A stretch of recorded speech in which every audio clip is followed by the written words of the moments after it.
kids, how are you all? I hope you all are fine. आज हम class third subject है Hindi grammar का chapter 2 वर्ण और वर्णमाला ये पढ़ेंगे। ठीक है, सबसे पहले है वर्ण की परिभाषा। जब हम बोलते हैं, है ना, तो हमारे मुख से अनेक प्रकार की ध्वनियाँ निकलती हैं, यानी कि साउंड्स निकलते हैं। इन ध्वनियों को जब हम लिखते हैं तो ये क्या कहलाती हैं? वर्ण कहलाते हैं। क्या कहलाते हैं? वर्ण।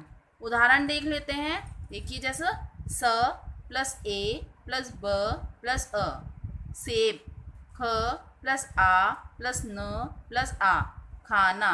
तो सेब कितने वर्णों से मिलकर बना है? कितने वर्णों से? 1 2 3 4।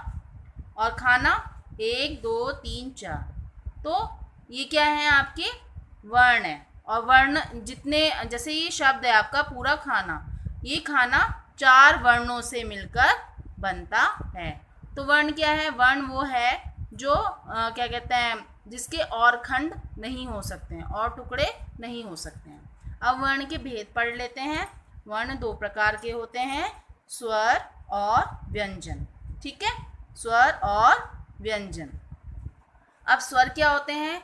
हिंदी में स्वरों की संख्या 11 होती है। हिंदी में स्वरों की संख्या 11 है ना। तो और इनके उच्चारण में अन्य किसी वर्ण की सहायता नहीं लेनी पड़ती। ये फ्रीडम से बोले जाते हैं, फ्रीली बोले जाते हैं। देखो, जैसे अ आ ई आदि, ये क्या है? हमारे स्वर हैं। ठीक है, अब आता है व्यंजन। हिंदी में 33 व्यंजन होते हैं। व्यंजनों के उच्चारण के लिए स्वरों की सहायता लेनी पड़ती है। उदाहरण है क ख ग घ आदि, क ख ग घ आदि। अब ये जो है आपके क के नीचे ये देख रहे हैं, इसको कहते हैं हलंत। क्या कहते हैं? हलंत। अगर ये हलंत हटा देंगे तो इसके साथ क्या जुड़ जाएगा? इसमें अ प्लस हो जाएगा, यानी कि क हो जाएगा। ये क्या हो जाएगा? क। और हलंत लगाते ही अ जो है वो इससे अलग हो जाएगा। ठीक है, समझ में आ गया आप लोगों को? अब पढ़ते हैं वर्णमाला। हिंदी की वर्णमाला स्वर और व्यंजनों को मिलाकर बनती है। इनमें सभी वर्ण निश्चित क्रम से लिखे जाते हैं, यानी कि लाइन से लिखे जाते हैं। वर्णों के व्यवस्थित समूह को क्या कहते हैं? वर्णमाला कहते हैं। आइए हम इसकी रिक्त स्थान फिल कर लेते हैं। सबसे पहले है वर्ण डैश की सबसे छोटी इकाई है, इसके और टुकड़े नहीं किए जा सकते। वर्ण भाषा की सबसे छोटी इकाई होती है। क्या होती है? वर्ण भाषा की सबसे छोटी इकाई होती है। स्वरों और व्यंजनों के मेल से डैश बनती है। क्या बनती है? वर्णमाला। क्या बनती है? डैश में क्या आएगा? वर्णमाला। थर्ड है आपका 2 व्यंजनों के मेल से डैश व्यंजन बनते हैं। संयुक्त। 2 व्यंजनों के मेल से संयुक्त व्यंजन बनते हैं। 2 व्यंजनों के एक साथ लिखने से तथा उनके बीच में डैश का स्वर न होने पर संयुक्त अक्षर बनता है, अ। ठीक है, अब इसके प्रश्न उत्तर देख लेते हैं। संयुक्त व्यंजन किसे कहते हैं? 2 व्यंजनों के मेल से बने व्यंजन संयुक्त व्यंजन कहलाते हैं। जैसे श क्षत्रिय, श, क और श, क्षमा क्षत्रिय। त्र, त प्लस र, त्रिकोण त्रिशूल। अब आता है अयोगवा। अयोगवा किसे कहते हैं? अयोगवा अनुस्वार का साइन होता है बिंदु, और विसर्ग का साइन होता है 2 बिंदु को कहते हैं। ये ना तो स्वर होते हैं और ना ही व्यंजन होते हैं। जैसे अंगूर, हंस, प्रातः, पुनः आदि। आइए अब अभ्यास कार्य कर लेते हैं। फर्स्ट क्वेश्चन है आपका, निम्नलिखित से 2 शब्द बनाइए। वर्णों का सही क्रम लिखना है। देखिए, यहाँ पे आपको वर्ण उल्टे सीधे दिए हुए हैं, है ना, म क ल। तो इनसे वर्ण बनाने हैं। फर्स्ट वर्ड है कमल, सेकंड वर्ड है कलम। अब ये देखिए सेकंड वाला ब लागू। अब हमें इससे वर्ड बनाने हैं। तो सबसे पहले बनेगा वर्ड गुलाब, गुलाब। और सेकंड वर्ड बनेगा इसका बगुला। सेकंड वर्ड इज बगुला। थर्ड है आपका कलप। अब हमें इससे 2 वर्ड बनाने हैं। First word is Palak, Palak, and second is लपक, लपक। ठीक है।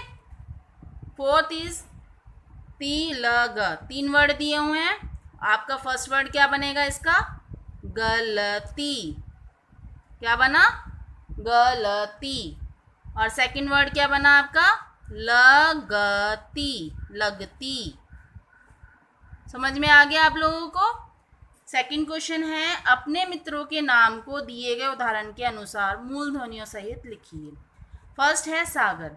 अब देखिए, मैंने आपको आगे शुरू में बताया था कि कैसे करते हैं। जैसे स के बाद क्या कौन सी मात्रा है? आ की मात्रा।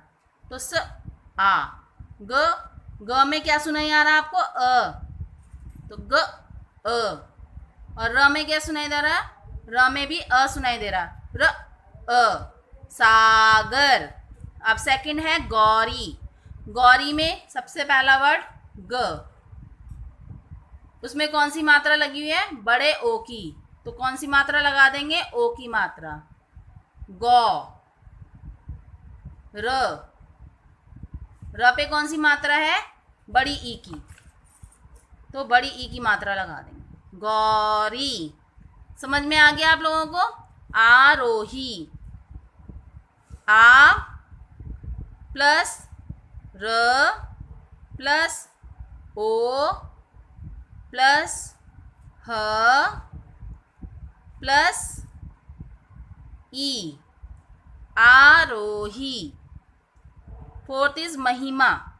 म प्लस ई, म पे सॉरी म में क्या सुनाई आ रहा है आपको? अ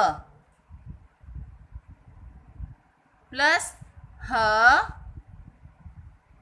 हमें यहाँ पे कौन सी मात्रा है? छोटी ई की मात्रा। ई प्लस म प्लस आ, महिमा। समझ में आ गया? Fifth is Avika. के उसमें कोई वो नहीं लगेगा क्योंकि अ तो खुद ही स्वर है। व प्लस ई प्लस क प्लस आ, अविका। आई होप आपने अच्छे से समझ लिया होगा इसको, और आप इसको अच्छे से लर्न भी करना है। ठीक है? Okay, take care, bye.